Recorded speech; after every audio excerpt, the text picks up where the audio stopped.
আমাদেরকে যেই সুন্নিয়ত শিক্ষা দিয়েছেন আল্লামা সাহেব কেবলা ফুলতলি রাহমাতুল্লাহি আলাইহি, কথা বলেন ঠিক কিনা? সেই সুন্নিয়তের কথা বলতে গিয়ে আল্লামা সাহেব কেবলা ফুলতলি রাহমাতুল্লাহি আলাইহি সৈয়দপুরের জমিনে রক্ত দিয়েছেন, কথা বলেন ঠিক কিনা?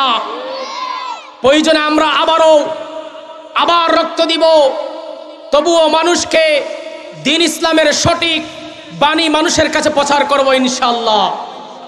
ভাইরা আমার, আজকে কেমন দেখা যায় মাহফিলের মঞ্চগুলোতে কিছু বন্ড বেদাতি মাজার পূজারী আছে যারা জিকিরের নামে বন্ডামি শুরু করেছে, কথা বলেন ঠিক কিনা? যেটা কোরআন হাদিসে নাই, এমন জিকির দিয়ে নাচ গান করে লাফালাফি করে এই মাহফিলের পবিত্র মঞ্চকে অপবিত্র বানিয়েছে, কথা বলেন ঠিক কিনা? আল্লামা সাহেব কেবলা ফুলতলি রাহমাতুল্লাহি আলাইহির যদি সবচেয়ে বড় কোনো কারামত বলতে হয়, আমি বলবো আল্লামা সাহেব কেবলা ফুলতলির সবচেয়ে বড় কারামত হলো উনার সাহেবজাদাগণ, কথা বলেন ঠিক কিনা?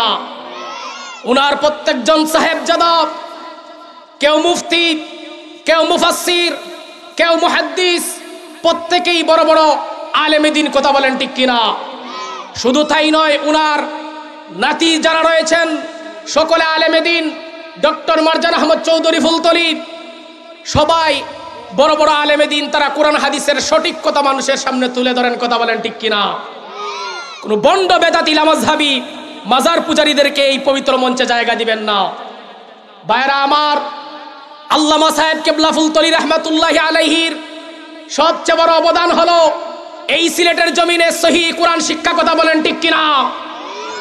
কোরআন দারুল কিরাতের মাধ্যমে সহিহ কোরআন শিক্ষা দিয়ে হাজার হাজার মানুষকে বান্ত্র পথ থেকে সঠিক পথ শিখিয়েছেন আল্লামা সাহেব কেবলা ফুলতলি।